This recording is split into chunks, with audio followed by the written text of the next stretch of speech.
Hello नमस्कार सुप्रभात दोस्तों, मैं सतीश पाल अपन परिवार सिलेक्शन गुरुजी यूट्यूब चैनल पर आपका हार्दिक स्वागत है, अभिनंदन करते हैं।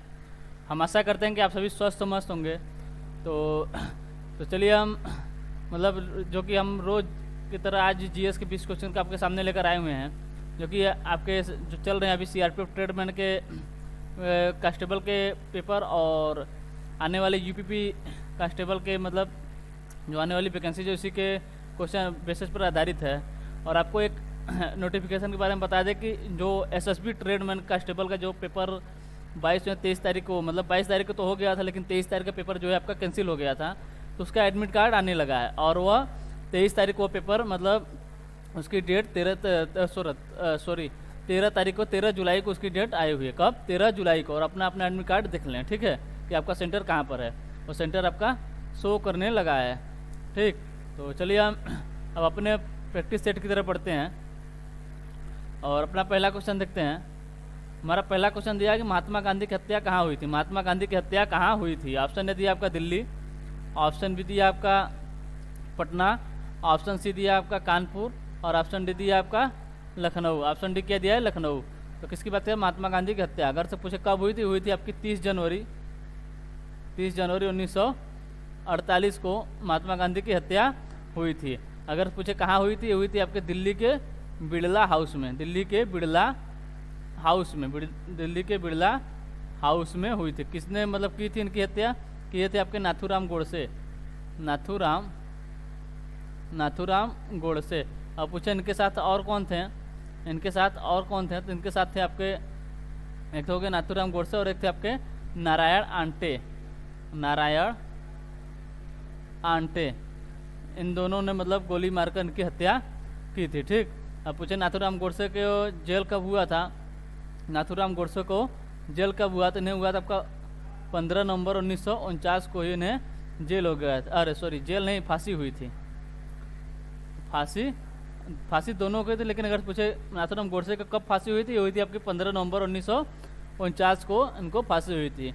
तो पूछा था महात्मा गांधी की हत्या कहाँ हुई थी आपकी दिल्ली में, दिल्ली के बिड़ला हाउस में। कब हुई थी? 30 जनवरी 1948 को। 30 जनवरी 1948 को नाथूराम गोडसे और इनके साथी नारायण आंटे ने गोली मारकर इनकी हत्या की थी, ठीक। चलिए अगला क्वेश्चन देखते हैं। अगला क्वेश्चन दिया आपका आईने अकबरी किसके द्वारा लिखी गई थी?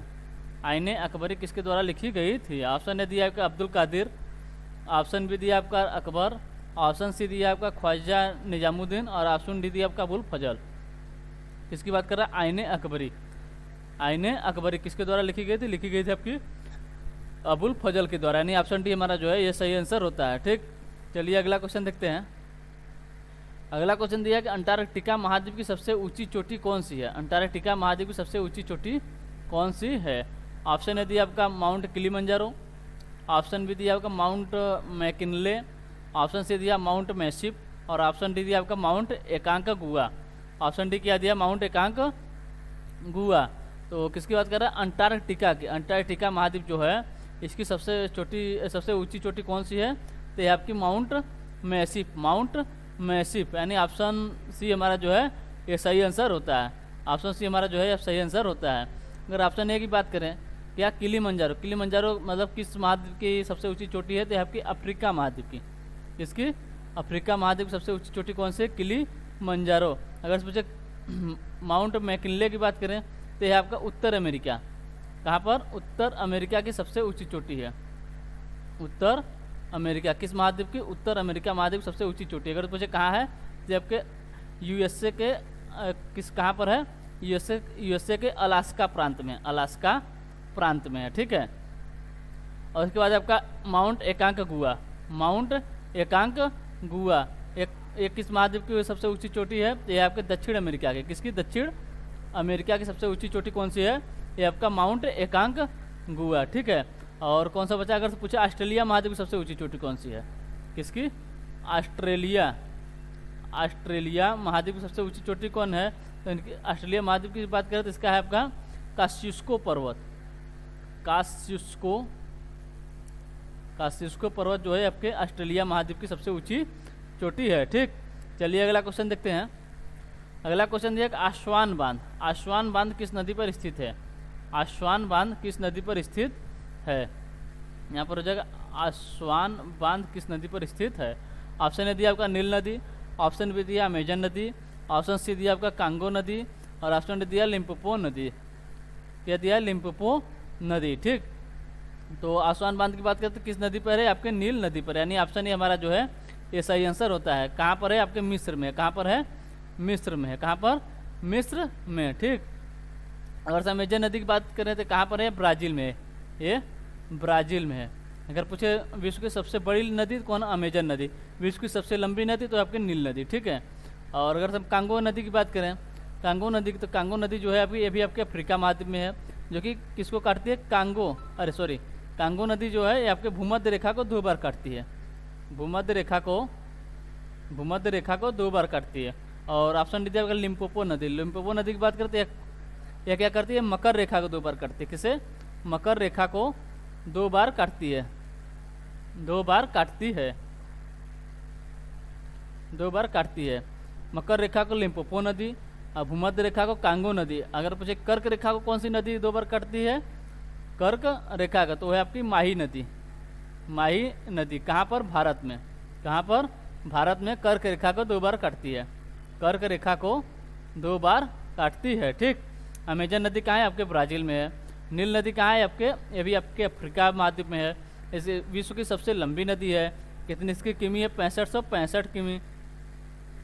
6500 किमी है। 6500 किमी है इसकी लंबाई है। विश्व की सबसे लंबी नदी है। कहाँ से निकलती है? तो विक्टोरिया झील से निकलती है। भूमध्य रेखा के पास स्थित विक्टोरिया झील से कौन सी नदी निकलती है? नील नदी निकलती है। ठीक, चलिए अगला क्वेश्चन देखते हैं। अगला क्वेश्चन दिया आपका कि अम्ल क्षार के साथ अपक्रिया करके, अम्ल क्षार के साथ अपक्रिया करके लवण और पानी बनाता है। लवण और पानी बनाता है। लवण और पानी बनाता है। इस प्रक्रिया को क्या कहते हैं? इस प्रक्रिया को क्या कहते हैं? ऑप्शन ए दिया आपका संयोजन प्रक्रिया, ऑप्शन बी दिया आपका उदासीनीकरण प्रक्रिया, ऑप्शन सी दिया आपका अपचयन और ऑप्शन डी दिया आपका अपघटन। इसकी बात करें, अम्ल क्षार के साथ अपक्रिया करके लवण और पानी बनाता है, इस अपक्रिया को क्या कहते हैं? तो इस अपक्रिया क्या कहते हैं? उदासीनीकरण अभिक्रिया। क्या? उदासीनीकरण अभिक्रिया। ठीक, जब अम्ल क्षार से मिलता है तो क्या बनाता है? लवण बनाता है, उसके साथ साथ जल भी बनाता है। ठीक, अम्ल के साथ क्या बनाता है? जल भी आपका बनाता है। ठीक, यानी ऑप्शन बी हमारा हो गया कि उदासीनीकरण अभिक्रिया। ठीक, चलिए अगला क्वेश्चन देखते हैं। अगला क्वेश्चन दिया, निम्नलिखित में से किस हड़प्पा बस्ती में डॉकयार्ड गोदीबाड़ा का पहला प्रमाण पाया गया था?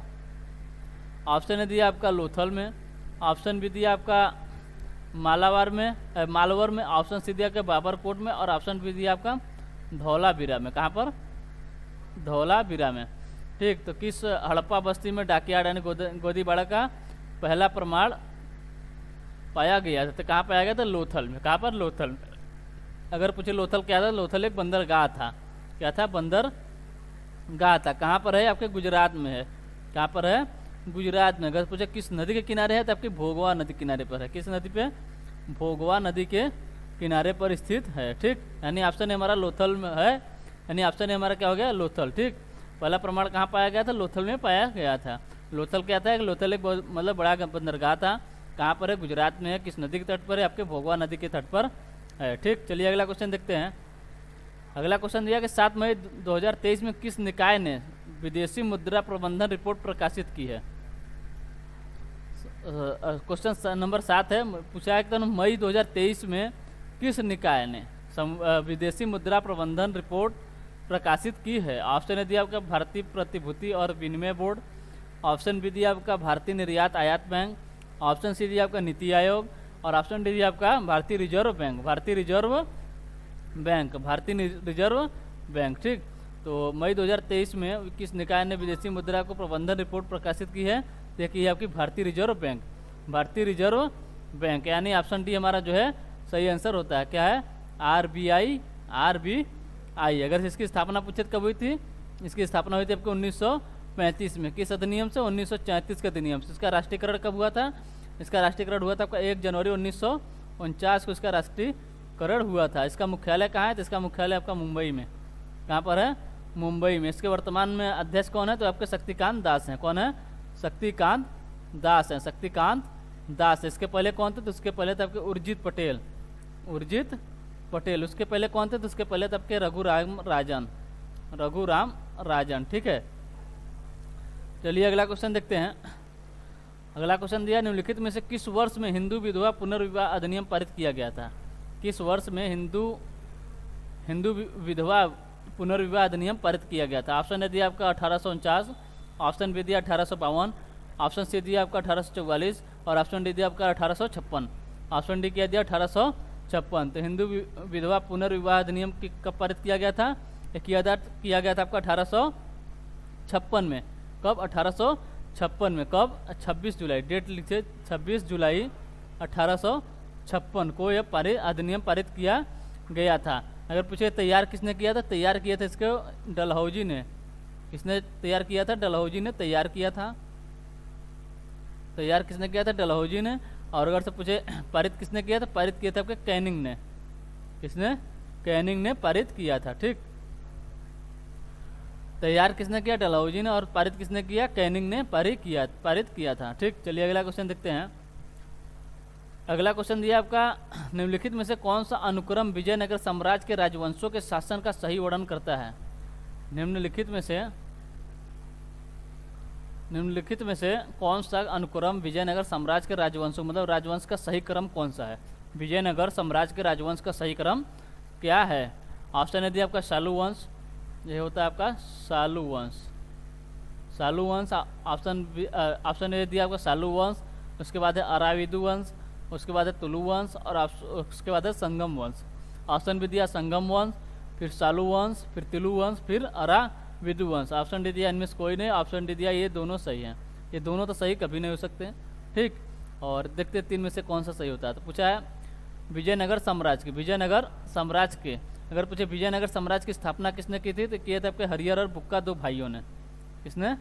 हरिहर और बुक्का नामक दो भाइयों ने। हरिहर और बुक्का नामक दो भाइयों ने विजयनगर साम्राज्य की स्थापना की थी। किसने की थी? हरिहर और बुक्का नामक दो भाइयों ने इसकी स्थापना की थी। तो अगर पूछे इसका मतलब राजवंशों का क्रम क्या है, तो उसके राजवंशों का क्रम है पहला कौन सा वंश था? पहला आपका संगम वंश था। इसके शासक कौन थे? इसके शासक थे आपके हरिहर और बुक्का। हमें लगता है पूरे हिस्ट्री में यही दो भाई हैं जो हर एक कार्य साथ साथ किए हैं। नहीं तो और राजवंश की बात करें तो वहाँ पर तो मतलब शासन के लिए अपने भाई अपने पिता को मार दिया करते थे। और यहाँ पर ये दो भाई हैं जो कि हर एक कार्य साथ साथ कर रहे हैं। ठीक, तो ठीक है, संगम वंश को स्थापित किसने किया? हरिहर और बुक्का ने। और इन्हीं दोनों मतलब पहले शासक यही थे, हरिहर और बुक्का ही पहले शासक थे। कब से कब तक शासन किए थे? किए थे आपके 1336 से 1425 तक। इसके बाद आता है आपका सुलु वंश। क्या?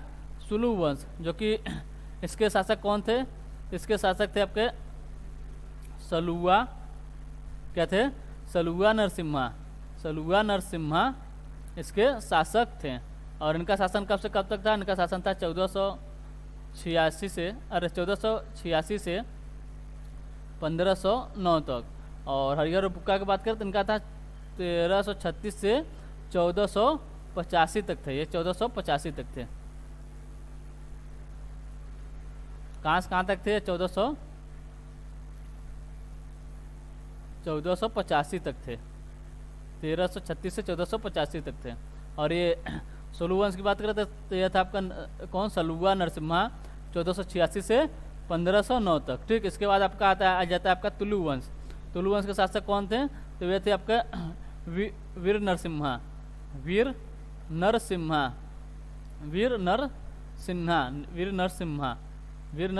थे। ठीक है, ठीक है, किसके शासक थे? तुलु वंश के शासक थे। इनका शासनकाल कब से कब तक था? 1491 से 1570 तक। और इसके बाद आता है आपका अराविदु वंश। कौन सा? अराविदु वंश, जिसका शासनकाल की बात करें तो 1470 से एक से पहली शताब्दी तक था। ठीक, तो यानी हमारा आंसर क्या हो गया? Option number B.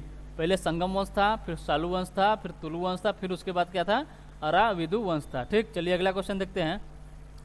अगला क्वेश्चन दिया आपका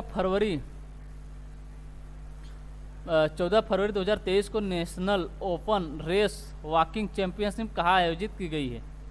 वॉकिंग चैंपियनशिप कहाँ आयोजित की गई? ऑप्शन ए दिया आपका पटना, ऑप्शन बी दिया आपका ग्वालियर, ऑप्शन सी दिया आपका सूरत, और ऑप्शन डी दिया रांची। तो इसकी बात कर रहा है national open race walking championship कहाँ आयोजित की गई है? की गई थी आपकी रांची में। कहाँ पर? रांची। कहाँ? झारखंड में। ठीक है, यानी ऑप्शन डी हमारा जो है ये सही आंसर होता है। ऑप्शन डी हमारा जो है ये सही आंसर होता है। अगर पूछे इसमें पुरुष स्पर्धा में किसने जीता था? पुरुष स्पर्धा में तो टोटल कितनी थी? 20 किमी। 20 किमी की ये ओपन रेस वॉकिंग चैंपियनशिप कराया गया था। किसने? 20 किमी का। तो इसमें पुरुष में थे आपके अच्छदीप सिंह। कौन थे? अच्छदीप सिंह। और महिला की तरफ से कौन थे? महिला की तरफ से थी आपकी कौन थी? महिला की तरफ से आपकी प्रियंका गोस्वामी। कौन थी? प्रियंका गोस्वामी। इन दोनों ने मतलब फर्स्ट रैंक लाकर स्वर्ण पदक जीता, और न कि चैंपियनशिप ही मतलब जीता, बल्कि इन्होंने 2024 के 2024 के पेरिस ओलंपिक में भी अपना क्वालिफाई कर लिया। पेरिस ओलंपिक के लिए क्वालिफाई हो गई। ठीक, पेरिस ओलंपिक के लिए क्वालिफाई हो गई। 2024 का ओलंपिक कहाँ होगा? ये आपके पेरिस में होगा। कहाँ पर? Paris Olympic. ठीक है, पेरिस ओलंपिक के लिए क्वालिफाई कर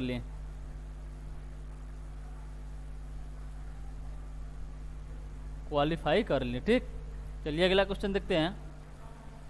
अगला क्वेश्चन दिया निम्नलिखित में से कौन सा विषय राज्य सूची से संबंधित है? मतलब राज्य सूची से कौन सा विषय संबंधित नहीं है? ऑप्शन ए दिया आपका नकली शराब, ऑप्शन बी दिया आपका जनसंख्या नियंत्रण और परिवार, ऑप्शन सी दिया है पुलिस, और ऑप्शन डी दिया है जल आपूर्ति।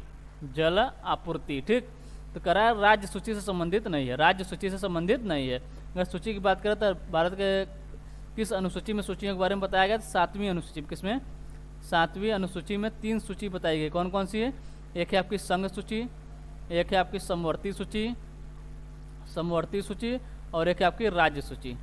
संघ सूची क्या होती है? जिसपे सिर्फ केंद्र सरकार अपना मतलब निर्णय लेती है। और समवर्ती सूची में क्या होता है? इसमें केंद्र सरकार के साथ साथ राज्य सरकार का भी मतलब निर्णय मतलब माना जाता है। और राज्य सूची में क्या है? राज्य सूची में सिर्फ राज्य सरकार द्वारा मतलब कार्य किए जाते हैं। ठीक, तो पूछा आपका निम्नलिखित में से कौन सा विषय जो है राज्य सूची से संबंधित नहीं है? ऑप्शन ए दिया नकली शराब। शराब के अगर से मेटर देखे तो आपके राज्य के अंतर्गत राज्य सरकार का काम होता है। ठीक है, अगर से केंद्र सरकार का काम होता तो जैसे बिहार में शराबबंदी तो हर राज्य में शराबबंदी होता अगर केंद्र सरकार करती तो, लेकिन ये राज्य का कार्य है। फिर ऑप्शन बी दिया आपके जनसंख्या नियंत्रण और परिवार, ऑप्शन सी दिया पुलिस भी आपके राज्य के अंतर्गत आती है। जल आपूर्ति के लिए भी राज्य ही कार्य करती है। तो ऑप्शन बी हमारा जो है ये सही आंसर होता है क्या? कि जनसंख्या नियंत्रण और परिवार। इस पर कौन योजना बनाता है? इस पर केंद्र सरकार योजना बनाती है। इस पर कौन बनाता है? केंद्र सरकार योजना बनाती है। राज्य सरकार का भी हस्तक्षेप होता है, इसलिए किसके अंतर्गत आता है? ये आपके समवर्ती सूची के अंतर्गत आता है। ठीक, चलिए अगला क्वेश्चन देखते हैं। अगला क्वेश्चन दिया बौद्ध वास्तुकला में चैत्य का अर्थ निम्नलिखित में से क्या है? बौद्ध वास्तुकला में चैत्य का अर्थ निम्नलिखित में से क्या है? ऑप्शन ए दिया आपका बुद्ध अवशेष, ऑप्शन बी दिया आपका प्रार्थना कक्ष, ऑप्शन सी दिया आपका निवास स्थान, और ऑप्शन डी दिया आपका मठ। ऑप्शन डी किया दिया है मठ। ठीक, अगर हम बौद्ध वास्तुकला की बात करें तो इसमें बौद्ध वास्तुकला में अगर बात करें तो इसमें मुख्य रूप से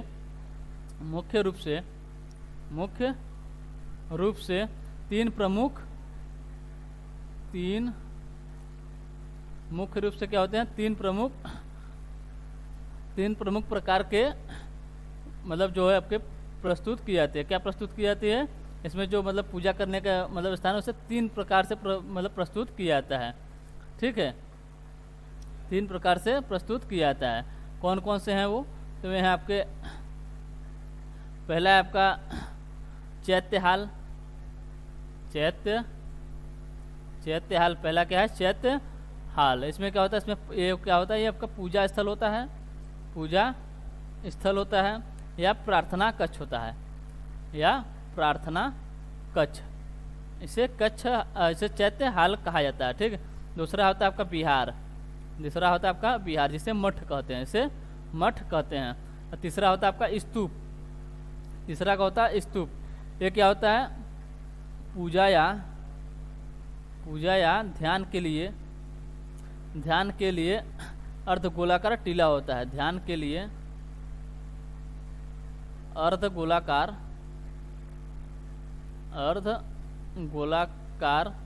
टीला होता है। ठीक है। तो पूछा था बौद्ध वास्तुकला में चैत्य का अर्थ निम्नलिखित में से क्या है? तो क्या है आपका? ये आपका प्रार्थना कक्ष है। क्या है? प्रार्थना कक्ष, यानी ऑप्शन बी हमारा जो है ये सही आंसर होता है। ठीक, चलिए अगला क्वेश्चन देखते हैं। अगला क्वेश्चन दिया आपका केरल। अगला क्वेश्चन क्या दिया है? केरल की मोनोजाइट रेत निम्न में से समृद्ध है, मतलब किसके लिए समृद्ध है? ऑप्शन ए दिया आपका कोयला, ऑप्शन बी दिया आपका यूरेनियम, ऑप्शन सी दिया आपका थोरियम, ऑप्शन डी दिया प्लेटिनम। ऑप्शन डी क्या दिया है?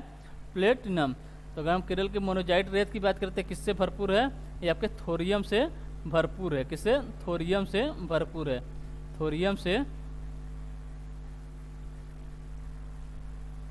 किससे भरपूर है? केरल की मोनोजाइट रेत जो है किससे भरपूर है? तो ये आपके थोरियम से। किससे? थोरियम से भरपूर है। थोरियम से भरपूर है। सबसे केरल की मोनोजाइट रेत निम्न में समृद्ध है। किसमें समृद्ध है? ये आपके थोरियम में समृद्ध है, यानी ऑप्शन सी हमारा जो है ये सही आंसर होता है। चलिए अगला क्वेश्चन देखते हैं। अगला क्वेश्चन दिया है परिपथ में धारा की उपस्थिति का पता लगाने के लिए निम्नलिखित में से किस यंत्र का उपयोग किया जाता है? निम्नलिखित में से किस यंत्र का उपयोग किया जाता है? ऑप्शन ए दिया आपका ओडोमीटर, ऑप्शन ए क्या दिया है? ओडोमीटर, ऑप्शन बी दिया आपका गैल्वेनोमीटर, ऑप्शन सी दिया आपका पारामीटर और ऑप्शन डी दिया आपका क्यू मीटर है। यह क्या है? Q metre. ये आपका क्यू मीटर है। ठीक, तो किसकी बात कर रहा है? परिपथ में धारा की उपस्थिति, मतलब जो परिपथ है उसमें धारा है या नहीं, इसके पता लगाने के लिए किस यंत्र का उपयोग किया जाता है? तो परिपथ में धारा की उपस्थिति का पता लगाने के लिए किसका उपयोग किया जाता है? किया जाता है आपका गैल्वेनोमीटर, यानी ऑप्शन बी हमारा जो है ये सही आंसर होता है। अगर हम ओडोमीटर की बात करें, ओडोमीटर का प्रयोग कहाँ होता है? आपके दूरी मापने में होता है। किसमें? दूरी मापने में ओडोमीटर का प्रयोग किया जाता है। ओडोमीटर का प्रयोग किया जाता है। और पारामीटर की बात करें तो यह आपका शरीर के तापमान के लिए, शरीर का तापमान, ठीक, तापमान मापने में, शरीर का तापमान पता लगाने में इसका प्रयोग किया जाता है। इसे ही क्या कहते हैं? इसे वही बोलते हैं आपका थर्मामीटर।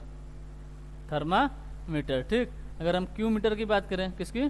क्यू मीटर की, इसका उपयोग होता है आपका मात्रा को मतलब कोई भी किसी चीज़ की मात्रा को मापने के लिए इसका प्रयोग किया जाता है। ठीक, चलिए अगला क्वेश्चन देखते हैं। अगला क्वेश्चन दिया आपको निम्नलिखित कथनों पर विचार कीजिए। निम्नलिखित कथनों पर विचार कीजिए, मतलब दो कथन दिए हुए हैं और आपके पास 4 ऑप्शन दिए हुए हैं कि कौन सा, मतलब 4 आंसर दिए हैं कि कौन सा उसमें गलत होगा, कौन सा सही होगा। तो चलिए देखते हैं। पहला दिया आपका गुप्त काल की राजभाषा संस्कृत थी। गुप्त काल की राजभाषा क्या थी? संस्कृत थी। और दूसरा दिया अष्टाध्यायी को संस्कृत व्याकरण के संबंध में साहित्य की उत्पत्ति का स्रोत माना जाता है। तो आपको बताना है इसमें कौन सही है, पहला सही है या सिर्फ दूसरा सही है या दोनों सही है या एक भी नहीं सही है। ठीक, तो चलिए देखते हैं। पहला दिया था आपका क्या? गुप्त काल की राजभाषा संस्कृत थी। गुप्त काल की राजभाषा क्या थी? ये थी संस्कृत, यानी ये सही कह रहा था, यानी ऑप्शन हमारा जो है मतलब नंबर 1 जो है सही है। नंबर 2 की बात करें, अष्टाध्यायी को संस्कृत व्याकरण के संबंध में साहित्य की उत्पत्ति का स्रोत माना जाता है, ये भी आपका सही कह रहा है, यानी दोनों हमारा जो है, दोनों कथन जो है ये सही है। इसलिए हमारा आंसर क्या हो जाता है? केवल 1 और 2 दोनों, यानी ऑप्शन बी हमारा जो है ये सही आंसर होता है। ठीक, चलिए अगला क्वेश्चन देखते हैं। अगला क्वेश्चन दिया कि भारत ने आईसीसी क्रिकेट विश्व कप पुरुषों का 50 ओवर टूर्नामेंट किस वर्ष जीता था, यानी कब जीता था, किस वर्ष जीता था। ऑप्शन दिया आपका 1996 और 2011 में, ऑप्शन बी दिया आपका 1983 और 2003 में, ऑप्शन सी दिया आपका 1983 और 2011 में, ऑप्शन डी दिया आपका 2003 और 2015 में। तो अगर हम भारत की बात करें तो भारत ने आईसीसी वर्ल्ड कप यानी 50 ओवर का जो टूर्नामेंट होता है उसे कितनी बार जीता है? से 2 बार जीता है। कितनी बार? 2 बार जीता है। कब कब जीता है? जीता है आपका 1983 में और 2011 में। 1983 में कौन कप्तान थे? यहाँ पर थे आपके कपिल देव। कौन थे? कपिल देव। और 2011 की बात करें तो यहाँ पर थे आपके महेंद्र सिंह धोनी। महेंद्र सिंह धोनी, ठीक है, महेंद्र सिंह धोनी थे। 2011 में कौन कप्तान थे? तो महेंद्र सिंह धोनी थे। अगर हम 2011 के वर्ल्ड कप की बात करें, 2011 का वर्ल्ड कप कौन मतलब कहाँ पर हुआ था? ये भारत और बांग्लादेश में संयुक्त रूप से कराया गया था। बांग्लादेश में, ठीक, संयुक्त रूप से कराया गया था। अगर पूछे 2023 का वर्ल्ड कप कहाँ होगा? तो होगा आपके भारत में। कहाँ पर होगा? भारत में। और 2011 का वर्ल्ड कप किसे हराकर भारत ने जीता था? तो हराकर जीता था आपका श्रीलंका को। किसे? श्रीलंका को हराकर भारत ने जीता था, ठीक। कितनी बार जीता है? 2 बार जीता है। कब को? 1983 और 2011 में, ठीक। इसे कौन कराता है? इसे आईसीसी कराती है, ठीक। अगर पूछे आईसीसी का मुख्यालय कहाँ है? तो ये आपका दुबई में है, ठीक। तो हमारा आंसर क्या होगा? 1983 और 2011, यानी ऑप्शन सी हमारा जो है ये सही आंसर होता है। चलिए अगला क्वेश्चन देखते हैं। अगला क्वेश्चन दिया, असहयोग आंदोलन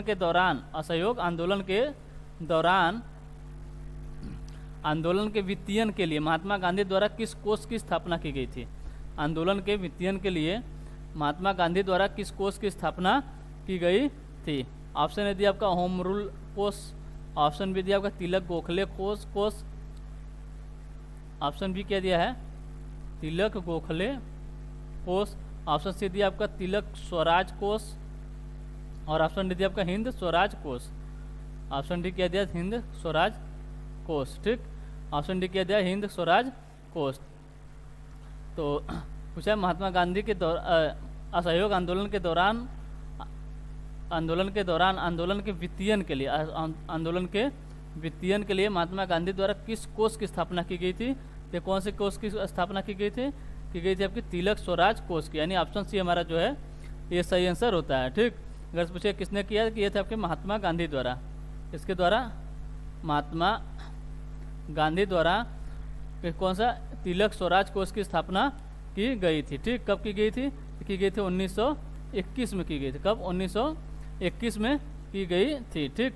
अगर पूछे इसमें कितने वित्त की मतलब उम्मीद थी, मतलब एक टारगेट रखा गया था, कितना मतलब कोष इकट्ठा करें? तो 1 करोड़ का मतलब टारगेट था, ठीक है। कितना? 1 करोड़ कोष मतलब इकट्ठा करने का टारगेट था। और इसमें सबसे ज़्यादा किस मतलब शहर से आया था? इसमें आया था सबसे ज़्यादा बॉम्बे से। कहाँ से? बॉम्बे से। कितना आया था? ये आया था आपका 37.5 लाख। 37.5 लाख सबसे ज़्यादा कहाँ से आया था? आया था आपका बॉम्बे से, ठीक। चलिए अगला क्वेश्चन देखते हैं। अगला क्वेश्चन दिया कि भारत के राष्ट्रपति द्रौपदी मुर्मू ने अप्रैल 2023 में किस राज्य में गज उत्सव, कौन सा उत्सव? गज उत्सव 2023 का उद्घाटन किया है? ऑप्शन ए दिया आपका गुजरात, ऑप्शन बी दिया आपका केरल, ऑप्शन सी दिया कर्नाटक, और ऑप्शन डी दिया असम। ऑप्शन डी क्या दिया है? असम। ऑप्शन डी क्या दिया है? असम, ठीक। तो कहाँ पर कौन थे पहले राष्ट्रपति? कौन है? द्रौपदी मुर्मू ने। कहाँ पर की थी गज उत्सव का उद्घाटन? की थी आपके असम में। कहाँ पर? असम में। कब की थी? की थी आपकी 7 अप्रैल 2023 को। कहाँ पर? असम के काजीरंगा नेशनल पार्क में। असम के काजीरंगा नेशनल पार्क में की थी। कहाँ पर? असम के काजीरंगा नेशनल पार्क में की थी, ठीक। अगर पूछे असम के सीएम कौन है? असम के सीएम है आपके हेमंत बिस्वा शर्मा। बिस्वा शर्मा, ठीक है। अगर पूछे यहाँ के राज्यपाल कौन है? तो राज्यपाल हैं आपके गुलाब चंद कटारिया। कौन है? गुलाब चंद कटारिया यहाँ के क्या है? राज्यपाल है, ठीक। तो कहाँ पर गज उत्सव कहाँ शुरू किए हैं? द्रौपदी मुर्मू, मतलब भारत के राष्ट्रपति द्रौपदी मुर्मू द्वारा 7 अप्रैल 2023 को गज उत्सव कहाँ पर? असम के काजीरंगा नेशनल पार्क में मतलब शुरू, यानी उसका उद्घाटन या शुरू किया गया था, ठीक। चलिए अगला क्वेश्चन देखते हैं। अगला क्वेश्चन दिया 2001 से 2011 के बीच जनसंख्या की 10 की वृद्धि दर क्या है। 2001 से 2011 के बीच जनसंख्या की 10 की वृद्धि दर डैश है। ऑप्शन ए दिया आपका 18.70, ऑप्शन बी दिया आपका 15.70, ऑप्शन सी दिया आपका 17.70 और ऑप्शन डी दिया आपका 16.70। ऑप्शन डी क्या दिया 16.70। तो अगर हम 2001 से 2011 के बीच जनसंख्या की 10 की वृद्धि दर की बात करें तो ये कितना है, ये आपकी 17.64% है, 17.64% है। लेकिन यहाँ पर 17.64 नहीं दिया, इसलिए हमारा आंसर क्या हो जाएगा 17.70%, 17.70%। यानी ऑप्शन सी हमारा जो है ये सही आंसर होता है। ऑप्शन सी हमारा जो है ये सही आंसर होता है। ठीक, तो चलिए अगला क्वेश्चन देखते हैं। अगला क्वेश्चन दिया आपका सिख धर्म के दूसरे गुरु कौन थे। सिख धर्म के दूसरे गुरु कौन थे। ऑप्शन ए दिया आपका गुरु नानक देव, ऑप्शन बी दिया आपका गुरु अंगद, ऑप्शन सी दिया गुरु अमरदास और ऑप्शन डी दिया गुरु रामदास। तो अगर सब सिख धर्म की बात करें तो इसमें सिख धर्म में कितने गुरु हुए थे, टोटल आपके 10 गुरु हुए थे, जो कि आपके कल बताया गए थे। पहले गुरु के बारे में आपके कल बताए थे। ठीक, अगर पहले गुरु कौन थे, गुरु नानक देव थे। पहले गुरु कौन थे, गुरु नानक देव थे। इनके जन्म की बात करें, इनका जन्म हुआ था 15 अप्रैल 1469 में। कब, 15 अप्रैल 1469 में, 15 अप्रैल 1469 में। कहाँ पर, 1469 में कहाँ पर हुआ था, पंजाब पाकिस्तान के तलवंडी में। कहाँ पर, पंजाब पाकिस्तान के तलवंडी में इनका जन्म हुआ था। ठीक, इन्होंने क्या किया था, इन्होंने लंगर एवं पंगत यानी मतलब पंगत और संगत, जो कि लंगर व्यवस्था की शुरुआत की थी। पंगत एवं संगत जो कि लंगर व्यवस्था की शुरुआत की थी। तो ये कौन थे आपके, गुरु नानक देव कौन थे, पहले गुरु थे। पूछा सिख धर्म के दूसरे गुरु कौन थे। सिख धर्म के दूसरे गुरु थे गुरु अंगद देव। गुरु अंगद देव आपके सिख धर्म के दूसरे गुरु थे। ये कब से कब तक गुरु रहे हैं, तो 1539 में गुरु नानक देव की मृत्यु हुई थी। तो इन्होंने 1539 से 1552 तक ये गुरु रहे थे। कौन, गुरु अंगद देव। अगर पूछे गुरु अंगद देव के बचपन का नाम क्या था, गुरु अंगद देव के बचपन का नाम क्या था, इनके बचपन का नाम था आपका लहना। क्या था, लहना इनके बचपन का नाम था। ठीक, और गुरु अंगद के देव को किस नाम से जाना था, इन्हें कहा जाता है कि आप इन्हें गुरु लिपि, किसे, गुरुमुखी लिपि का जन्मदाता के रूप में जाना जाता है, जन्मदाता के रूप में जाना जाता है। और इन्होंने क्या किया था, जो गुरु नानक देव ने लंगर व्यवस्था शुरू की थी, इन्होंने क्या किया, उस लंगर व्यवस्था को स्थायी कर दिया। लंगर व्यवस्था को स्थायी कर दिया था, लंगर व्यवस्था को स्थायी कर दिया था। ठीक है, लंगर व्यवस्था क्या कर दिए थे, ये स्थायी कर दिए थे। और पंजाबी इस भाषा का सबसे ज़्यादा प्रचार किसने किया, तो किए थे आपके सिख धर्म के दूसरे गुरु गुरु अंगद देव ने। ठीक, यानी ऑप्शन बी हमारा जो है ये सही आंसर होता है। ठीक, तो चलिए आज के लिए बस इतना ही। अब मिलते हैं आपसे अगले प्रैक्टिस सेट में। ठीक, अगर आपको सेशन अच्छा लग रहा हो तो लाइक और सब्सक्राइब जरूर करें और शेयर करना ना भूलें। ठीक, तो ठीक आज के लिए तब इतना ही। तब तक के लिए आपको टेक केयर, बाय बाय, जय हिंद, जय भारत।